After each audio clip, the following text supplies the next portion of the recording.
Eh bien voilà, bonjour mesdames et messieurs, Convergence et Révolution culturelle, c'est le retour aux sources africaines, sinon les chemins de la Renaissance africaine, hein, quand l'Afrique parle de l'Afrique, à l'Afrique, pour l'Afrique.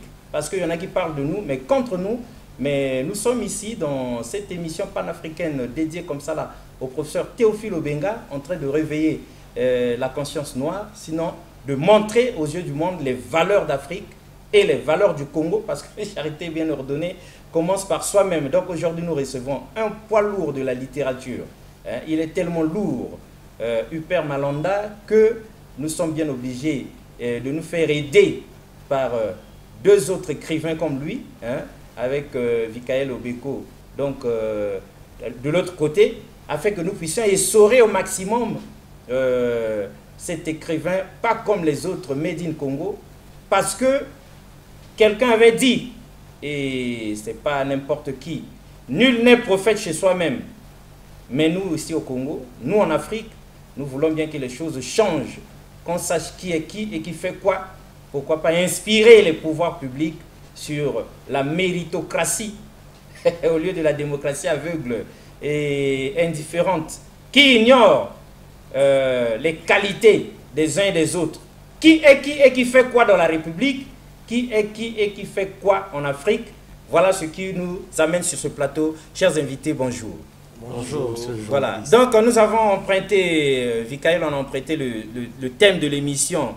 C'est le titre du livre de Huppert Malanda, L'aube des insurrections perlières. Point n'est besoin qu'on vous dise que nous ne comprenons pas ce que ça veut dire, parce que l'écrivain, poète est hermétique, il est académique, c'est du haut niveau, mais nous n'avons pas les mots pour dire les choses.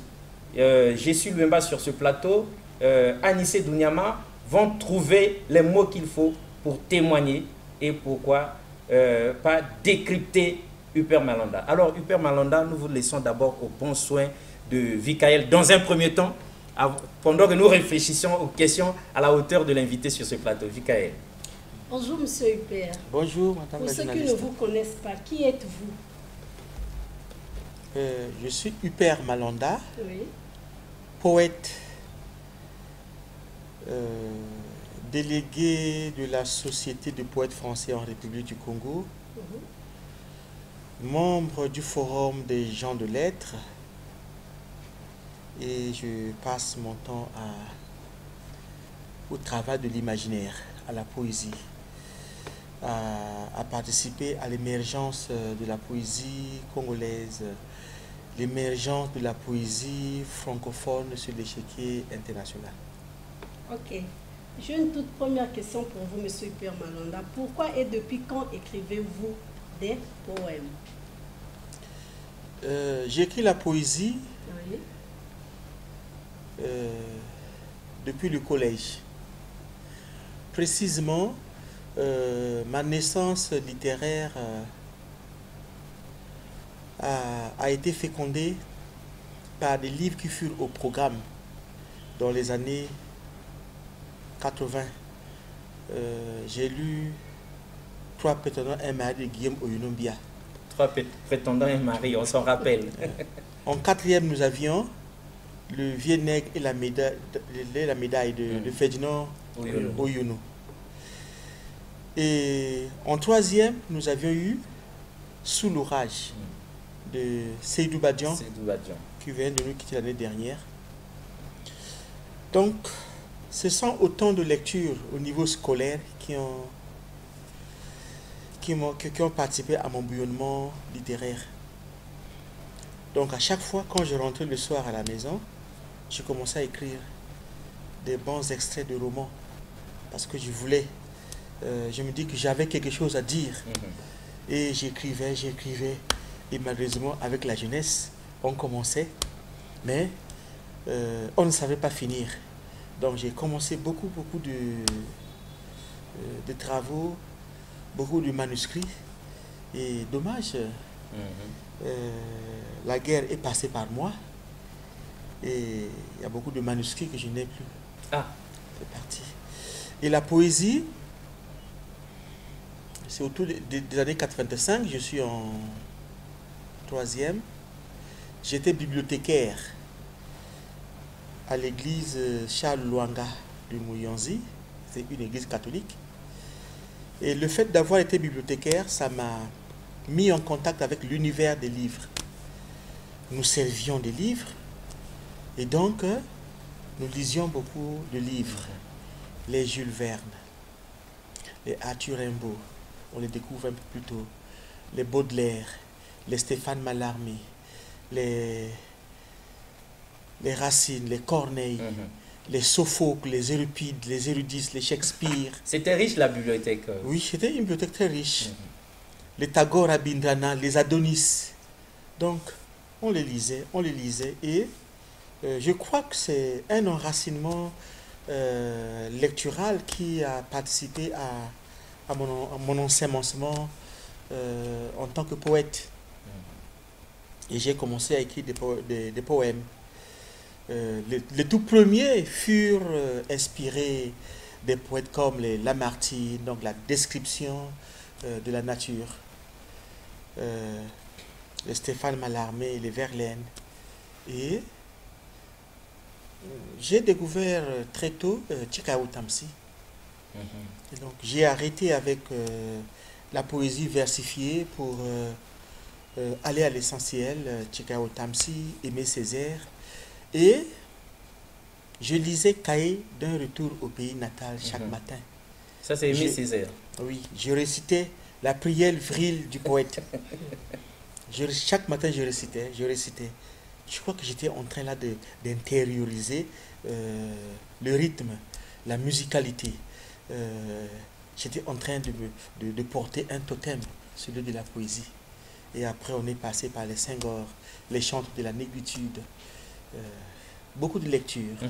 Et voilà, donc ma naissance poétique date des années 80. Alors, Vikaël, une autre question? Oui. Monsieur Huppert, pour tous ceux qui nous suivent chez vous, là, il y a encore une question pour Monsieur Huppert. Quelle est au fait votre source d'inspiration? Quelle est votre source d'inspiration? Le déclic, chaque fois, il naît de quoi? Oui. J'ai plusieurs sources d'inspiration. Le déclic naît de mon environnement. Le déclic naît de ma soif de déterrer la mémoire.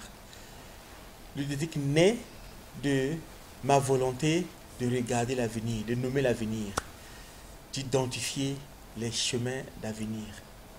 Parce que l'Afrique est une terre pour laquelle j'aimerais être un porte-parole, un chantre pour nommer ses problèmes, nommer sa mémoire, nommer son avenir. Ses désespoirs et ses espoirs. Je suis préoccupé par l'urgence du développement, les urgences multiformes de l'épanouissement de mon continent. Et je pars des racines, je pars de mon pays, je pars de Mouyonzi. Et je me retrouve en Égypte, à Tombouctou, un peu partout. Je dis l'Afrique, je dis mon pays. Huppert Malanda, on aime ça. On a failli être emporté, mesdames et messieurs, vous l'aurez compris, hein, parce que lui, Huppert, pour nous qui le fréquentons, la poésie chez lui se déclenche à n'importe quel moment. C'est comme une éruption volcanique. Bon, dites-nous, Huppert, en 2 mots, vous avez été primé dernièrement du prix Aimé Césaire pour votre œuvre L'aube des insurrections perlières. En 2 mots, ce titre veut dire quoi? Qu'est-ce qui s'y cache? Que doit-on y comprendre? Oui, L'aube des insurrections perlières, comme vous avez su le dire, a remporté le prix Aimé Césaire de la Société des poètes français en 2016.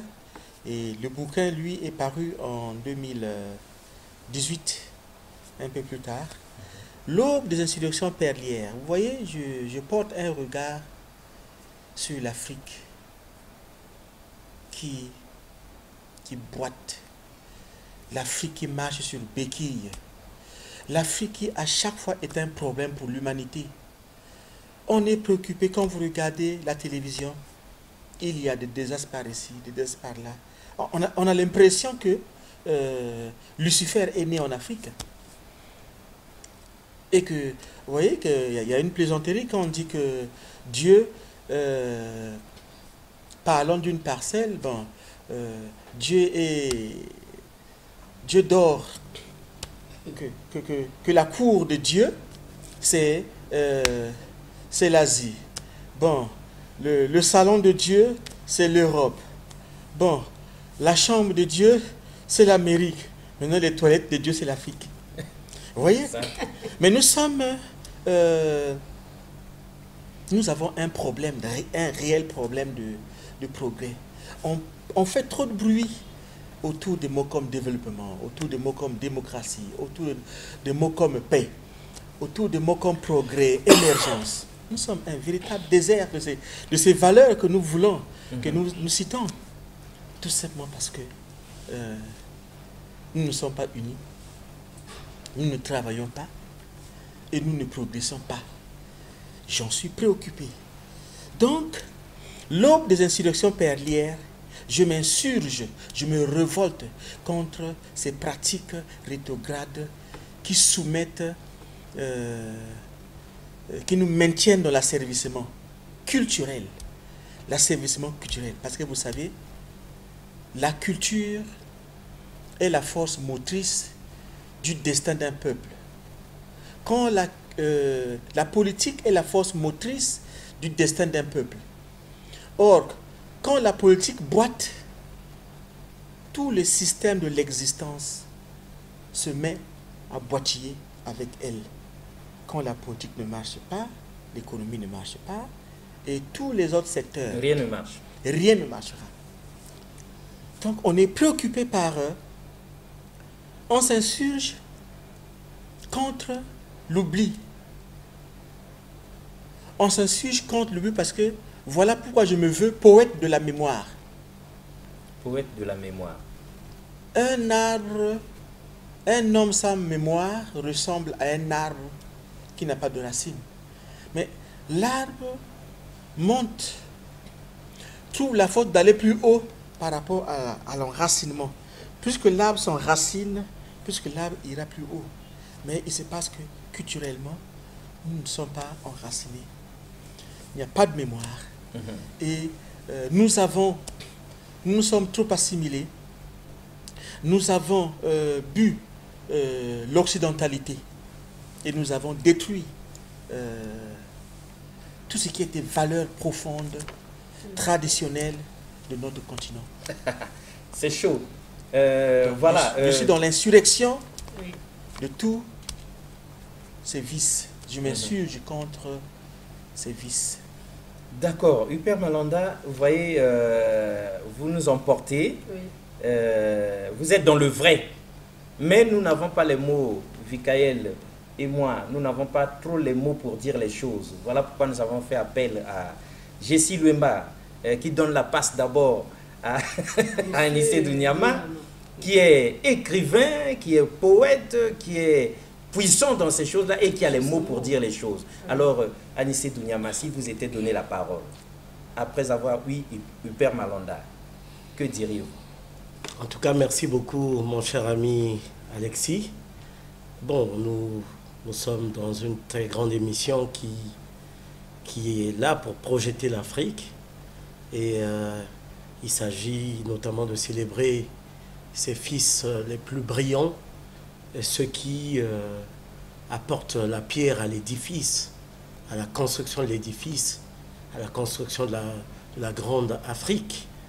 Et Huper Malanda, aujourd'hui, nous pouvons dire, après un labeur, une période de labeur et une période de dynamisme persévérant, reconnu, que Malanda Laurent, qui est un ami, est en train de cultiver son jardin à lui, mais aussi en train de contribuer à cultiver le jardin général de l'Afrique par ses chants. Et puisqu'on a parlé de l'aube des insurrections perlières, il faut dire que Huppert Malonda, justement, nous rappelle, je crois que je vais retrouver ça très vite, il nous rappelle que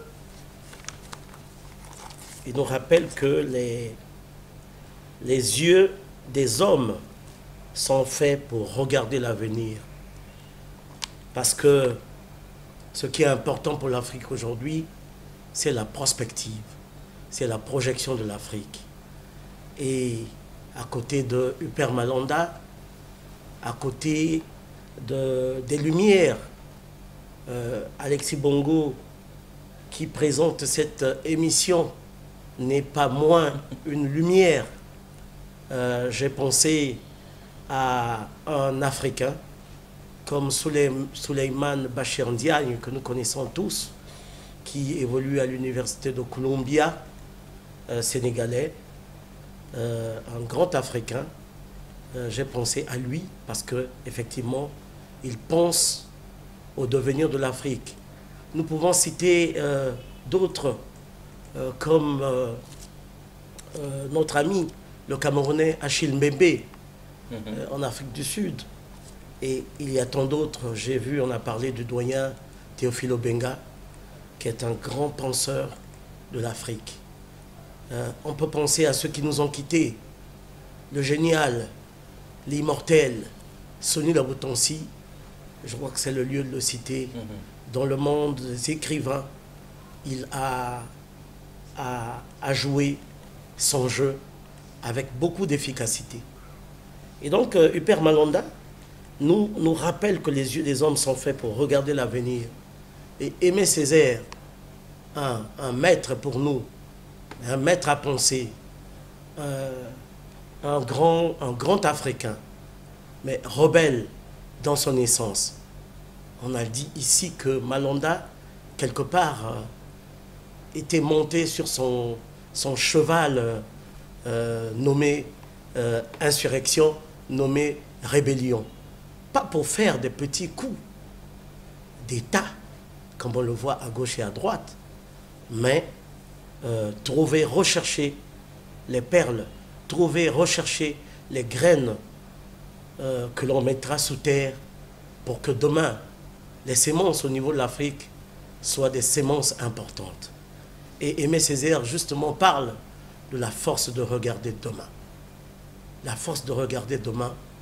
Et donc, à ce titre, je crois qu'il est important aujourd'hui, et vous avez bien fait d'organiser cette émission pour rendre hommage à ce brillantissime garçon né sur les terres de Mouyondi et qui aujourd'hui est en train d'essaimer le monde, qui est en train d'aller dire la bonne nouvelle de l'Afrique dans le monde entier. Et je crois que je vais m'arrêter là pour l'instant. Justement, parlant de poésie, Aimé Césaire, parce que dans l'aube des insurrections perlières, Huppert Malonda fait allégeance à trois lumières. Léopold Sédar Senghor, Aimé Césaire et Gérald Félix Tchikaya, dit Tchikaya Ntamsi. Le père de notre rêve, c'est ainsi que l'appelait un autre aîné que je venais de citer, Soni Labotonsi. Justement, sur la poésie qui nous unit ce soir, cet après-midi, Aimé Césaire, ce grand Africain, mais né dans les Caraïbes, disait que la poésie est ma raison d'être, mon exutoire, ma bouée de sauvetage. C'est par la poésie que s'exprime mon moi profond, que s'affirme mon être. C'était dans une interview accordée à Philippe de Craenne dans le journal Le Monde du 7 décembre 1981. Je crois que Laurent Malonda ne voit pas la poésie autrement que de la même manière qu'elle a été vue par notre aîné. Et bien entendu, maintenant que nous sommes dans cette grande émission, je nous revois 2 décennies en arrière, pourquoi pas 3 décennies, parce que nous sommes entrés dans la poésie, nous étions très jeunes, avec Laurent Malanda et d'autres amis qui ne sont pas là, Zangué Bertin, il y en a d'autres, Effectivement, nous brûlions les nuits pour lire, pour déclamer, parce que la poésie est faite pour être dite, pour être parlée, pour être entendue. Et je crois que même les sourds entendent la poésie. On préfère arrêter la machine à l'université de Niamey.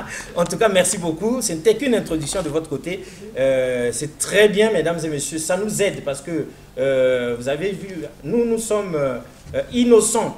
Et nous reconnaissons que Vikaël et Alexis Bongo aujourd'hui manquent des mots pour dire les choses. Alors, Jessie Lemba, vous êtes écrivain, vous êtes président du Forum des gens de lettres. Vous êtes, à notre connaissance, Jessie n'est pas poète, mais romancier. Bon, vous allez nous dire qui vous êtes exactement, mais nous comptons sur vous pour nous parler du Père Malanda. Ou encore, nous vous donnons libre champ d'intervenir par où vous voulez intervenir, sans contrainte. Alors, si vous étiez donné la parole, que diriez-vous, Jessie Lemba? Merci de la parole accordée, cher ami Alexis.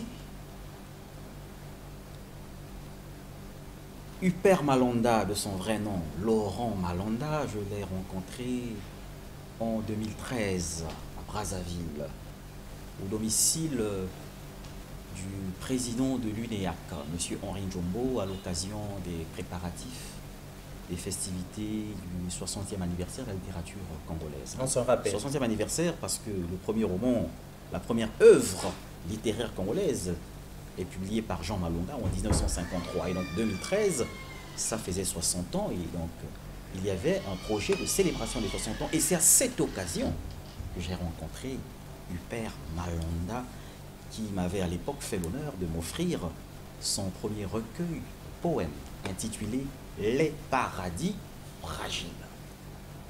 Voilà, c'est là que je découvre l'homme. Et je me rends compte que il échappait à mes radars. Parce que sur la 4e de couverture de son œuvre, il y a une impressionnante liste de prix littéraires remportés à gauche et à droite. Je me dis, mais quel est ce monsieur? Je me suis dit à l'époque, quel est ce monsieur que je ne connais pas? Et donc voilà comment je le rencontre. Et chemin faisant, il voyage, il va, il hors du Congo, il revient. Nous avons gardé le lien, nous avons gardé le contact.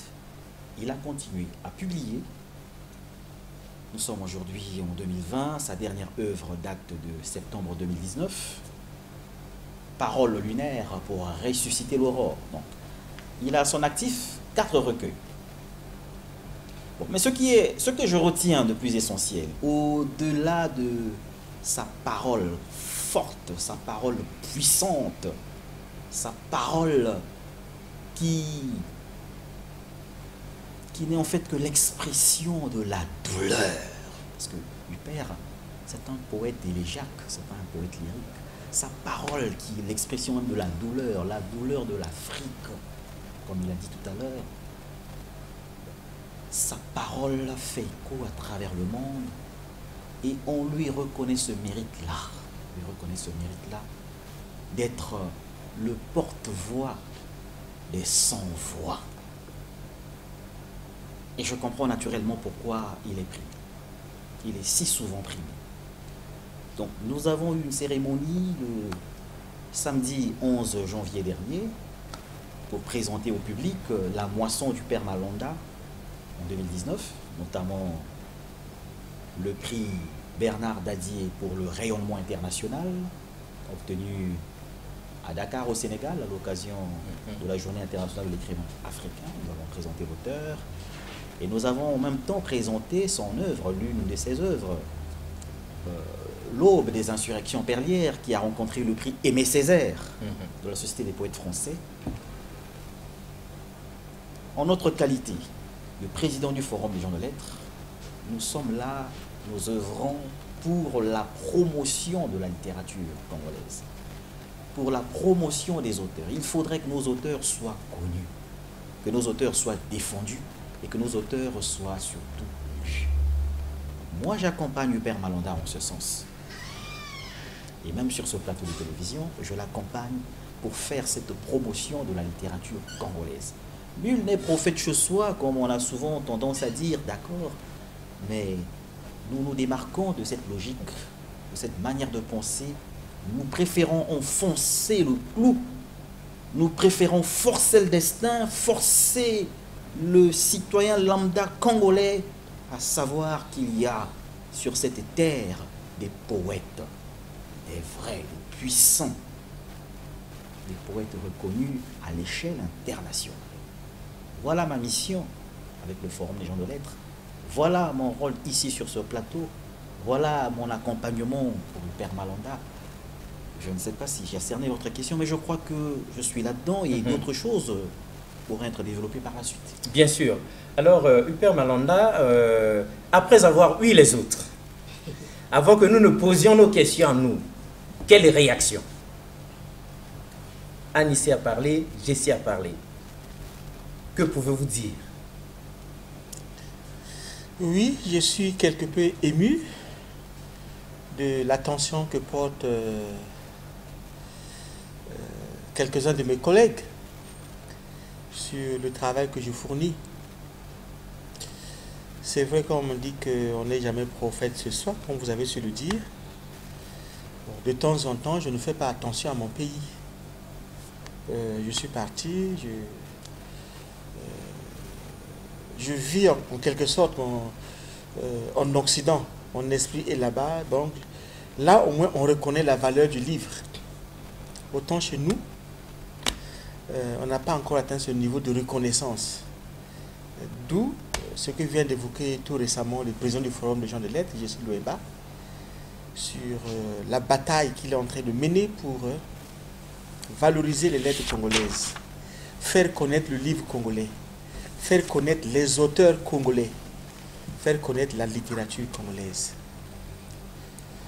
C'est se donner à l'espace national la place prestigieuse qui revient à la culture, sinon qui devait revenir à la culture. La culture d'abord, avant toute chose. La culture d'abord avant toute chose, pour ne pas dire avec monsieur le commissaire général du FESPAM, Ugandaï, la culture de la culture. Ça nous manque énormément, mais lui aussi, il faudra qu'il vienne s'expliquer ici sur le plateau de Convergence et Révolution culturelle, parce que Ugandaï, c'est aussi une valeur de chez nous. Mais la culture de la culture, c'est déjà quoi? Est-ce que les Congolais sont en manque de la culture Ugandaï, monsieur le commissaire général, explication ici sur ce plateau, nous vous attendons. Alors, Vikaël avait une question, on dirait, ou bien nous continuons? J'en ai une question bête, au fait. Monsieur Hyper Malanda, je vous ai entendu parler ici avec des mots qu'il faut. J'aimerais savoir si vous avez déjà rédigé un poème sur l'Afrique. Ah, l'Afrique. Bien sûr que oui. Quelle est sa place dans... Je vais vous faire lecture d'un poème qui est dans le dernier recueil qui est paru en France en septembre, Paroles lunaires pour ressusciter l'aurore, édition du Net en France. Coin de mémoire. C'est une caresse d'Égypte où fleurit la paix des cystes.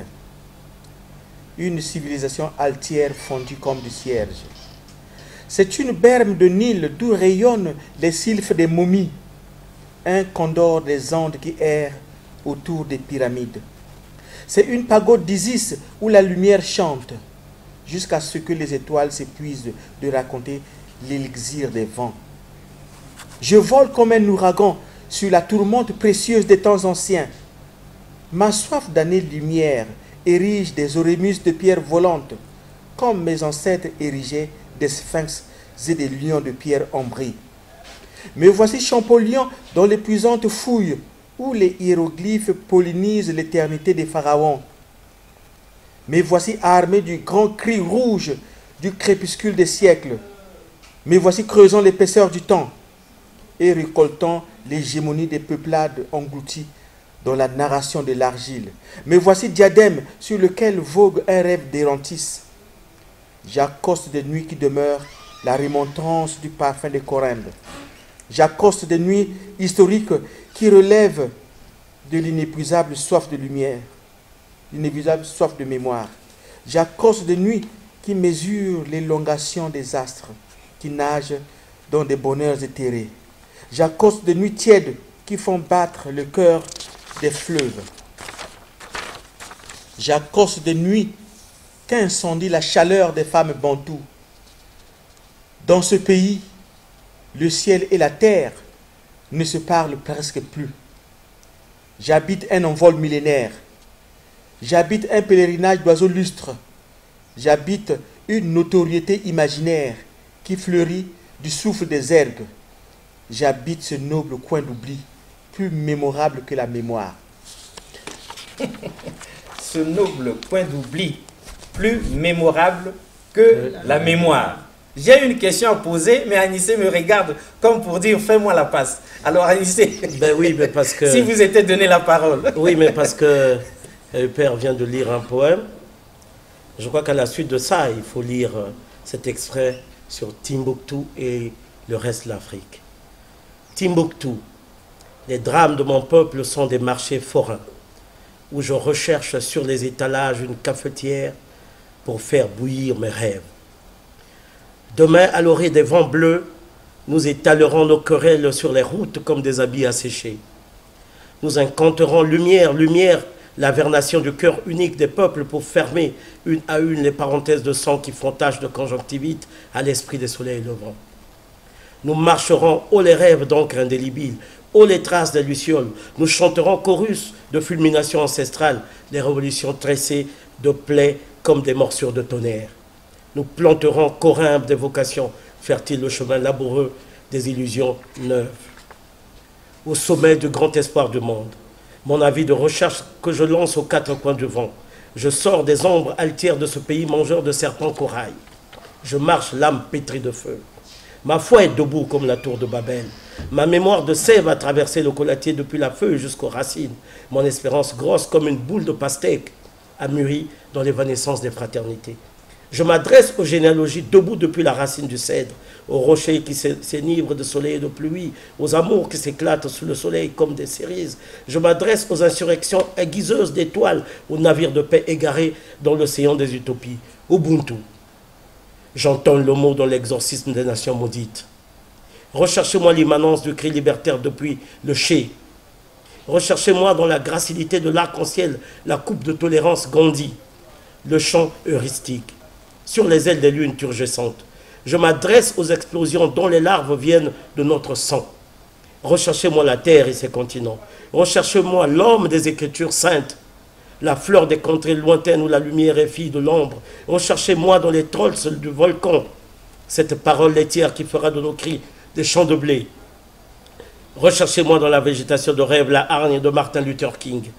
Rêve de corosol arrêté dans les fanges, rêve ranci dans les champs d'éléis et de génépis, une collimation du rêve orageux, celui de Lumumba, celui de Sankara, rêve lausanière en main de ma fureur d'aimer. Je m'adresse au rugissement surchargé d'insoumission historique, que le soleil qui rôdait sur la feuille a dévoré la rosée, que la trahison comme un troupeau de buffles est passé sur nos slogans, que les mots sont des kystes. Je sais qu'il m'appartient à l'arracher des ulcérations, de compter les épaves des lunes, la respiration des alizés, la procession du sang impérieux qui dévale des connivences. Préservez-moi des apocalypses. Je dis arche, je dis pagaie pour revercher le travail du piroguier, enjamber la causticité des vents, des éclampsies. Recherchez-moi ce conte égyptien raconté par les éclairs. De ma mémoire, langue du Nil éternel, je salue la pureté qui dort sur la pierre. Et par-delà l'orgueil de mes ancêtres qui brillent dans mes songes, comme des fruits lunaires, je volerai en grippe dorée l'hystérie des luminosités fraternelles.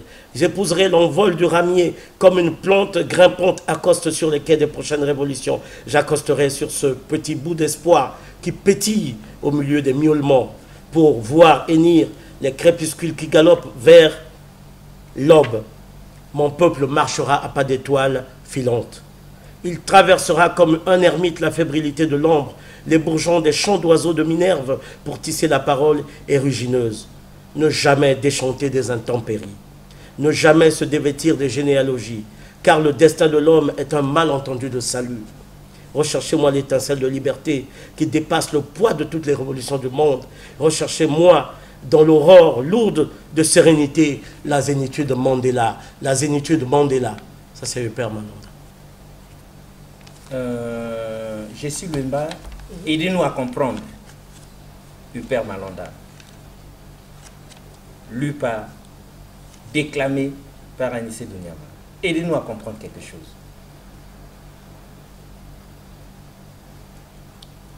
Je vous ai dit tout à l'heure que Père Malanda était le poète de la douleur. Père Malanda est bu par la douleur, il chante la douleur de la condition humaine, la condition des Africains enchaînés, la condition des Africains qui ont un passé glorieux, un présent néantisé. Et donc il repart depuis l'Égypte ancienne et il remonte le temps jusqu'à venir à tomber sur Sankara, jusqu'à tomber sur Tombouctou où il y a eu destruction des œuvres culturelles il n'y a pas si longtemps avec les djihadistes. Et donc voilà, Père Malanda, pour le peu qu'on puisse dire de ce poème que nous a fait l'honneur de lire à Anissé, Père Malanda est le poète de la douleur. Le Père Malanda chante l'Afrique. Oui, l'Afrique a une place importante dans la construction de sa poésie. L'Afrique. Césaire, cet Africain qui s'est retrouvé aux Antilles, comme a dit Anissé Donyama, cet Africain qui a beaucoup inspiré le Père Malanda. Senghor, cet autre qui a beaucoup inspiré le Père Malanda.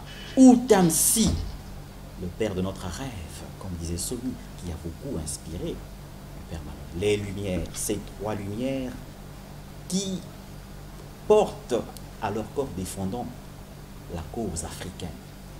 Moi, je ne définis pas une père africaine, je ne définis pas une père Malanda, pardon, sans un clin d'œil à la cause de l'Afrique. Une père Malanda, il n'est pas possible de le comprendre en dehors de la situation actuelle de l'Afrique. Nous sommes en situation, l'Afrique est en situation, et une père Malanda qui est africain ne se met pas en marge. Voilà, avec ses yeux de poète, il essaie de regarder cette situation de l'Afrique, cette condition des Africains. Et il se lève, il parle. Vous avez posé la question tout à l'heure sur le titre, l'aube des insurrections périères. Non, il n'y a pas de coup d'État qui vaille. Ici, c'est une prise de position, une prise de parole pour dire ce qui ne va pas. Voilà. Et surtout pour dire ce qui va arriver. Oui. Pour dire ce qui ne va pas et ce qui se prépare, ce qui va arriver. Alors, rétropédalage, Vikaël Obeko, on fait un rétropédalage sur le président du Forum des gens de lettres, Jessie Lemba. C'est vrai que nous sommes ici pour parler du père, mais puisque Huppert dit sa poésie, Huppert se lève et parle, il ose parler, il tonne. Alors, il le fait par écrit. Et donc, un livre, c'est des livres, c'est le Forum des gens de lettres. Alors, si on revenait, pour que vous donniez un cours rapide dans les 5 ou 10 dernières minutes de cette première partie, si on revenait sur vous trois qui êtes écrivains, membres du Forum des gens de lettres, pour dire c'est quoi les livres et à quoi ça sert.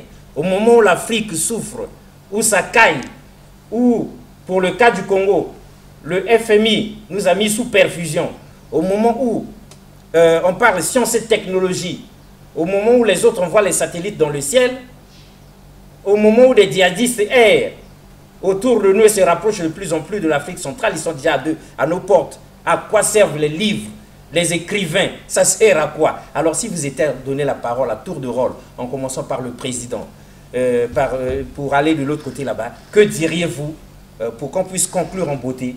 À quoi servent les livres? À quoi servent les écrivains? Est-ce qu'on n'aurait pas besoin plutôt de technocrates, de physiciens, de mathématiciens, et peut-être bien de guerriers, de généraux. À quoi servent les écrivains leurs livres? Président. Il donne la passe à Anissé Douniama. Alors, Anissé Douniama. Ah ben merci, Président Jessie. Mais bon, les livres, vous savez ce que c'est. Les livres, c'est si vous voulez, le lit. C'est le lit de la civilisation. Le lit, en ce sens que c'est dans le lit que pratiquement tout se passe. Hein, et c'est dans le lit, normalement, que nous réfléchissons. Hein, parce que, notamment, vous constaterez en poésie, en littérature, les grands écrivains, les grands poètes, le cas de mon ami Laurent, je crois qu'il ne va pas me démentir, sont même quelquefois oniriques. Parce que, à force de travailler, leur subconscient est touché. Et même dans leur sommeil, ils continuent de travailler. Et il y en a certains, mais ça c'est la dimension, je dirais, du démiurge, hein, le démiurge, on va me dire c'est la journée, mais je veux dire c'est la dimension du messager. Le messager, parce que il est vrai, il est évident que dans ce que nous écrivons, il y a la part de l'écolalie. Il y a la part de l'écolalie, il y a la part de la visite de l'archange Gabriel, qui est le messager éternel de Dieu, l'un des messagers éternels de Dieu, qui capte, qui vient aux oreilles endormies des écrivains pour faire passer des messages en dehors de notre ressenti, du vécu de tous les jours. Donc les livres, si vous voulez, je crois qu'il y a... Je me rappelle que mon père, notre père commun, qui est un enseignant à la retraite, M. Jean Douniama, me disait que, je crois qu'il avait entendu ça, ou quelqu'un le lui avait dit, il citait un auteur que j'ai oublié, qui disait que si vous voulez cacher des choses aux Africains, si vous voulez cacher une chose à un Africain, mettez cette chose-là dans le livre. Vous pouvez même donner le livre-là à cet Africain, il va se balader avec ce livre-là pendant tout le temps que va durer sa balade, sans chercher à regarder. Donc, dans le livre, on peut même indiquer que cet homme-là est à battre, mais il va se balader avec le livre, il ne prendra pas la peine de lire. C'est pour ça que l'invite, qui est général, l'invite même d'ailleurs des gouvernants dignes de ce nom, et Dieu seul sait qu'il en existe. Il y en a d'ailleurs qui sont indignes, hein, il y a des gouvernants indignes. Et donc les gouvernants dignes de ce nom s'appuient ou devraient se focaliser sur cette chose-là, mettre en place des bibliothèques, mettre en place une véritable politique culturelle. Vous avez parlé de notre ami Ugandaï qui a parlé de la culture, parce que le développement est d'abord une affaire de culture. J'aurais pu dire est d'abord une affaire de mentalité. Or la mentalité, notamment la mentalité ambiante, est une affaire culturelle. Donc on peut crier, on peut tout faire, le soubassement, c'est la culture. Et vous me regardez, nous savons tous que les grandes révolutions, par exemple en Chine, si on prend un pays comme la Chine, on a parlé de la révolution culturelle en Chine. Nous avons cité une des lumières ici, en l'occurrence, le grand poète Léopold Sédar Senghor, qui lui aussi, durant son mandat à la tête de son État, avait fait du Sénégal et même de l'Afrique, si vous voulez, l'église de la culture. Léopold Sédar Senghor, en son temps, avait, et je crois que je ne me trompe pas, organisé le Festival mondial des arts nègres de Dakar. Et par la suite, le président, à l'occasion de la fête des indépendances, l'avocat, le président maître Abdoulaye Wade, qui avait réuni tous ses amis, tous ses pairs au Sénégal, avait à cette occasion-là également montré l'importance de la culture en Afrique.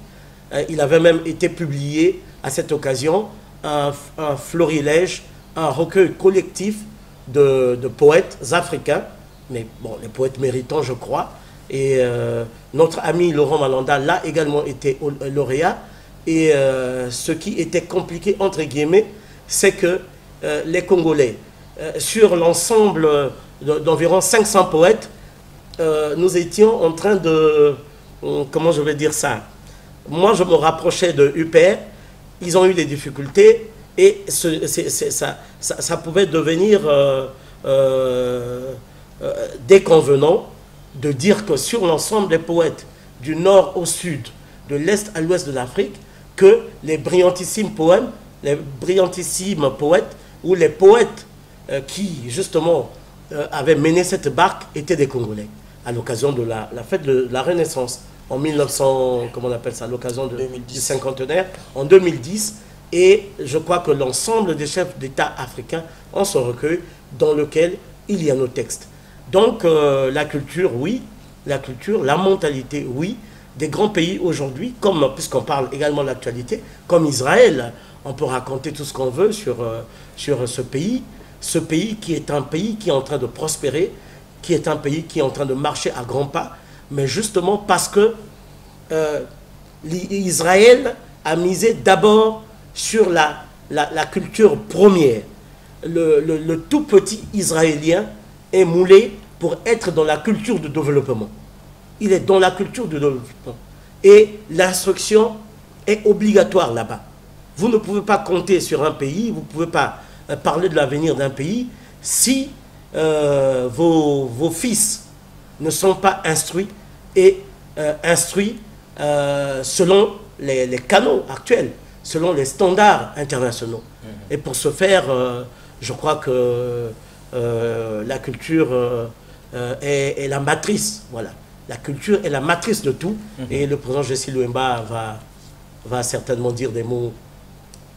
Pour nommer les choses. Oui, Jessie Louemba, complément d'objet direct. Oui, Alexis Bongo.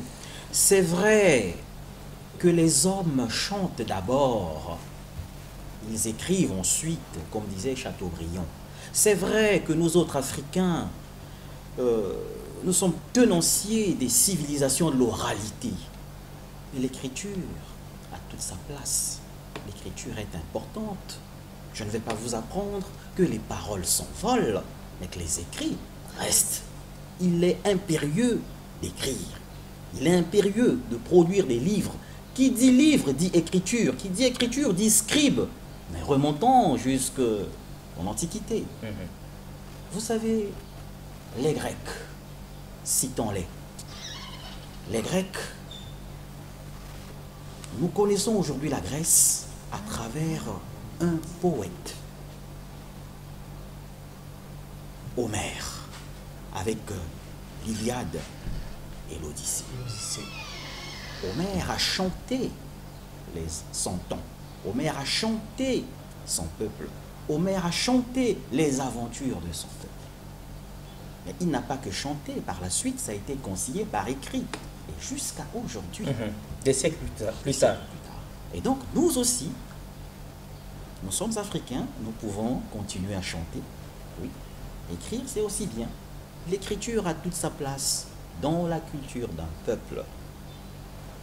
Ce sont les écrivains qui forgent l'âme du peuple. Les écrivains sont des vecteurs de civilisation. On ne peut pas parler de Grèce sans faire allusion à Homère. Homère, c'est-à-dire que tous les Grecs se reconnaissent dans les poèmes d'Homère. On ne peut pas parler des Russes sans faire allusion à Pouchkine. Tous les Russes se reconnaissent dans les poèmes de Pouchkine. C'est très fort. Là, un exemple. Donc, les écrivains ont une part importante dans la formation de la mentalité, dans la diffusion de la civilisation. Les écrivains ont une part non négligeable. Je vais prendre un autre exemple. Rapidement. Oui, rapidement, voilà. Il vous reste 30 secondes. Je ne vais pas parler sous stress. Vous savez, c'est la première partie de cette émission. Nous chutons, mais nous revenons dans la deuxième partie, comme pour reprendre avec le président Jessie Louemba du Forum des gens de lettres, parce que nous, Africains, avons faim. Il nous faut à manger et à boire. Il nous faut à la limite danser. Mais à quoi servent les écrivains et leurs livres? Est-ce que ça se mange? C'est sur ce point-là que nous sommes. Justement, et le Alexis président, Bongo, oui. les Africains ne vivront pas seulement de pain. Ah, ça. Ils vivront et doivent vivre de leur culture qui fait d'eux des êtres à part entière dans cette humanité à construire, dans cette humanité où le sujet va à la rencontre de l'autre. Il faut être quelqu'un, il faut être quelque chose pour aller, avant d'aller à la rencontre de l'autre, avant d'aller à ce rendez-vous des échanges, du donner et du recevoir. Il faut être soi-même d'abord. Super. Alors, il faut être soi-même d'abord. Il faut être quelqu'un. Il faut aussi avoir de quoi donner à autrui dans ce rendez-vous du donner et du recevoir. Et c'est sur cette note que nous atterrissons dans cette première partie et que nous reviendrons donc dans la deuxième partie pour continuer à essorer au maximum Huppert Malanda qui nous a fait l'honneur de décrocher la lune pour notre pays, le Congo, et pour notre continent, l'Afrique. Au revoir et à la prochaine. Merci beaucoup une fois de plus.